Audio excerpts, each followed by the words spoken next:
getting the season started. I know at this point there were so many times when we didn't even know if this cross-country season was even going to happen. But when you look at the fact that you have 4 meets and it's a condensed season for you guys, how do you reevaluate, maybe look again at how you guys structure your seasons in terms of your guys peaking when they need to be peaking for championship time?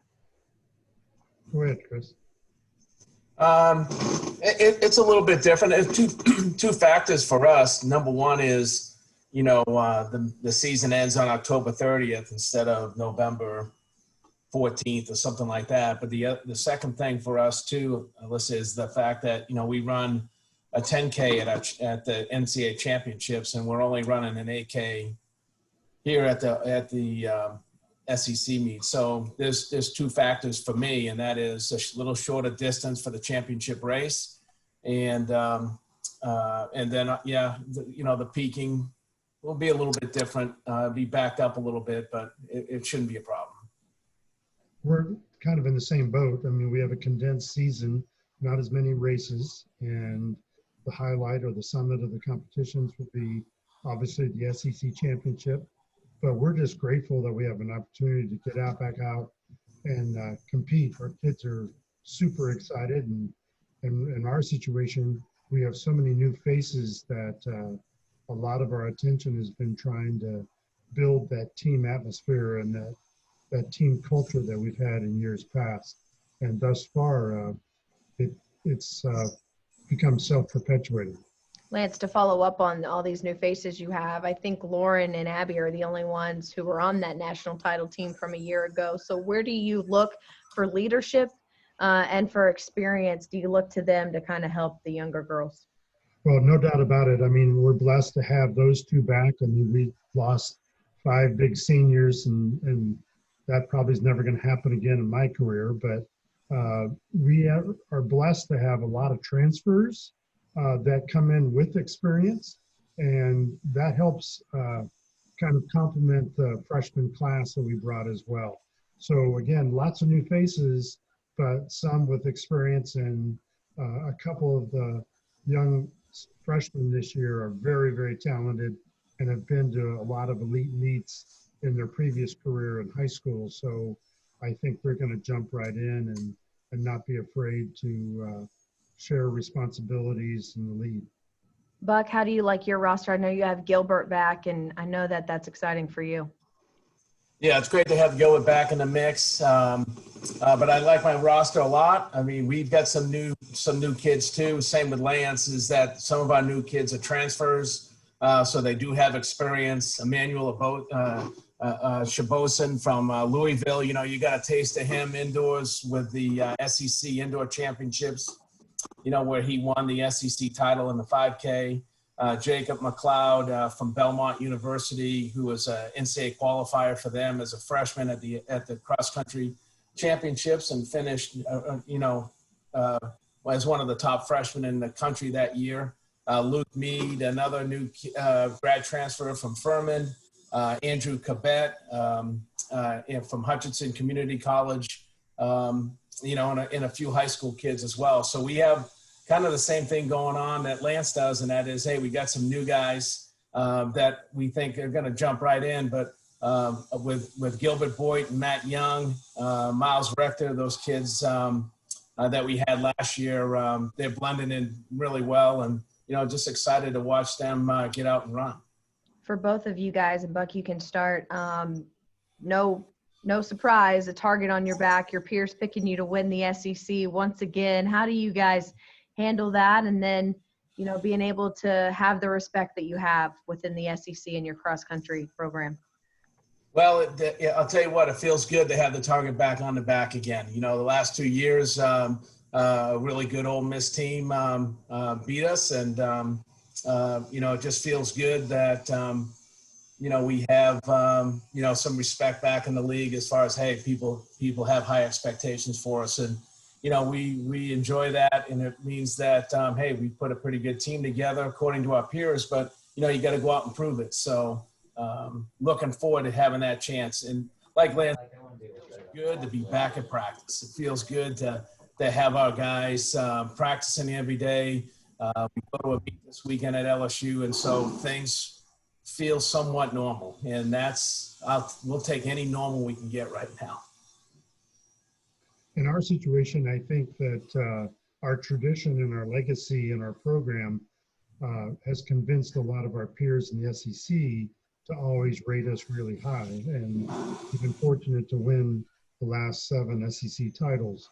But I think they're somewhat delusional in the respect that a team that was in the top 20 in the nation, Ole Miss, last year returns everybody and complements it with their #1 runner. So it will be a very formidable challenge. But our kids thus far, and especially our newcomers, really look forward to try to represent Razorback and that tradition proudly.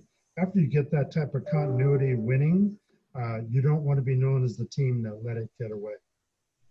I have one more. I know, Lance, we talked earlier when this all was starting about how things were maybe adjusting, masks, putting the masks away. They're going to have to wear masks at the starting line and all of that stuff. Have you practiced with, it's hard to wrap my head around running with a mask on. So have you practiced with that? Chris, have you guys practiced with that? Or what is the protocol for you guys with the masks? This is the SEC Medical Advisory Committee has re-looked at that aspect of racing and realized there's enough research out there that's not a viable solution.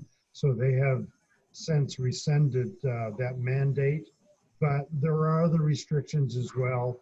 And again, at the same time, to try to keep the safety of the individuals and especially our team, we will stay away from the other teams as much as possible. You can't go to the starting line until just 5 minutes prior. It's a situation where you want to try to keep your social distance as much as possible, especially when you're not wearing the mask. Yeah, I think the SEC had a rule. You had to wear the mask the first 800 meters of the race, and as Lance said, they rescinded that, which is good. But we'll have masks on as we get up to the starting line, I'm sure. But right before the gun goes off, we'll be able to take it off from what I'm gathering, and be able to run a normal race. So, thank you both, guys. Thank you. For both coaches, what are you looking to get out of the first weekend, this first race this weekend, I guess, at LSU? In our situation, we're just trying to get that team chemistry solidified in a competition setting.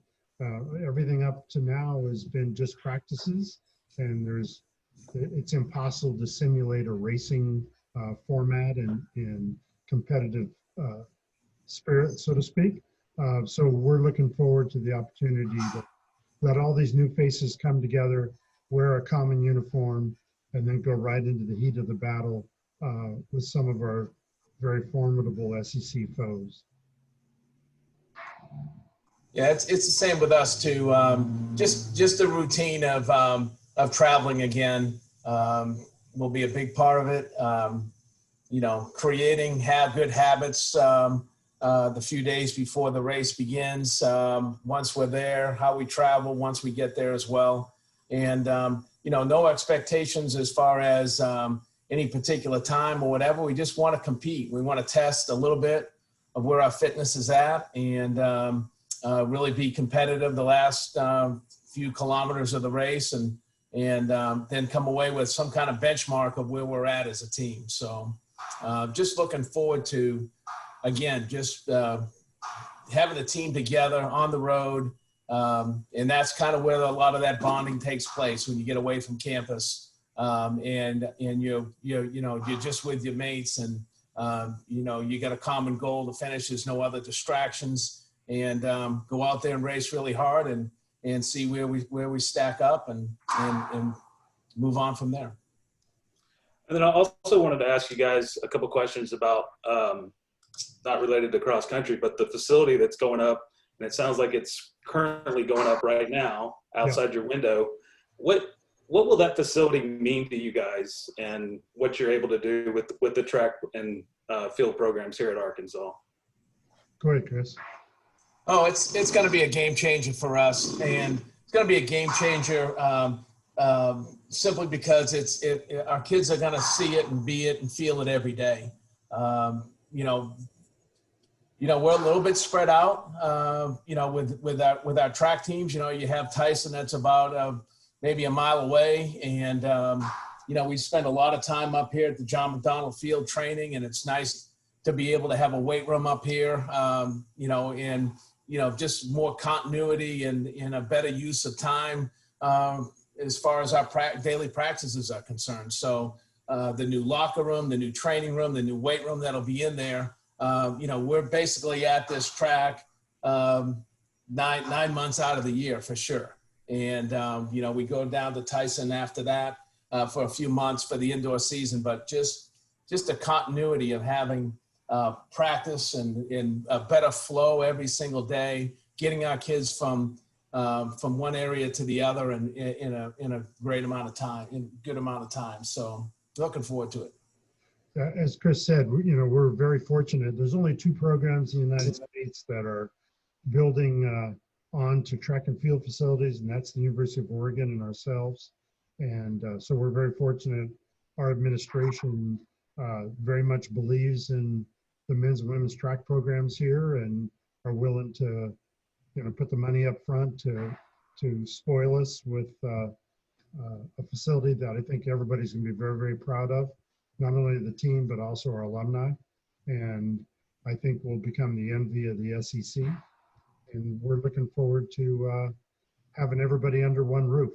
And like Chris says, everything will be, close in proximity. We'll be the farthest ones away that we're in the old building. And but we can look over and see them. And in a short jump, we can be right there with our teams. And then what's the expected completion date on that? When will it be ready to be moved into? They say they're right on schedule and no later than the end of March. Right now they're doing great guns and everything is going right according to plan. So hopefully there's no deterrent, and they're supposed to be closed in by the 1st of November. And so then it's just all interior work. So we're looking forward to them staying on schedule. And we host the SEC indoor as well as the NCAA indoor. And it'll be really a lot of fun for our coaching staffs to be able to show that facility to our opposition as well as, future recruits. Russell, I think the other thing too is we talk about the practice every day and the flow that we'll have and how more efficient we can be with our practices because of the facility here right at John McDonald Field. But I think the other thing that really, really stands out to me is the enclosure of the stadium and the fact that when we host meets here, you don't have that whole south end that's opened up. It's a beautiful view. We can still see the mountains, but it's going to close the stadium in on that far turn and really give us a great venue to compete in. And so it's kind of like when you bowl a football stadium in, it just closes everything in and it gets the crowd more in tune to the facility. And so I think that's what Coach McDonald always wanted. He always wanted that when this was built, he kind of, and I'm sure Lance too, they always wanted that south end with the wind coming in. Some days that make it tough on some of the events. This is going to provide a great structure to protect the track and make it a wonderful facility to compete in for great performances. Yeah, you think that it'll be blocked off? Go ahead, Lance. There's a great story about that turn because obviously the prevailing wind comes from that direction. And when the facility was done, John and I asked the administration if they could put some trees to help inhibit the wind flow into our track. And they said, sure, that's not a problem. And the trees were 6 inches to 8 inches tall. So didn't exactly become a solution for the windy weather that sometimes we endure in the spring. Awesome. That's all I had. Thank you. Thank you, Sean. I'm good too. Thanks, guys. It's really good to see you, coaches. Thank you. Awesome. Thank you. Appreciate it. Thank you. Yep.